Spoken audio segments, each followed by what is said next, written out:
Sabiq MTEM polkovniki, təhlükəsizlik üzrə ekspert İlham İsmayıl saxlanılıb. Yenisabah.az Unikala istinadla məlumat verir ki, ekspert dəladuzluqda ittiham olunur. Belə ki, o, oğlu Cavidan İsmayılzadə vasitəsilə zərər çəkmiş Emin Məmmədzadəyə Almaniyadan avtomobil gətirəcəyinə dair vəd verib. Vəd edilən avtomobil 2018-ci il istehsalı və dəyəri 54 min ABŞ dolları olan Range Rover imiş.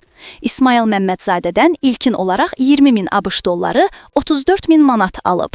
Bir müddət sonra maşının ölkəyə gətirilmədiyini görən Məmmədzadə məsələ ilə bağlı polisə şikayət edib.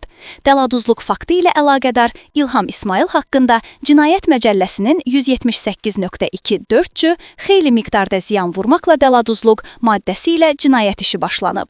O, dünən Nəsimi rayon polis idarəsinin əməkdaşları tərəfindən saxlanılıb.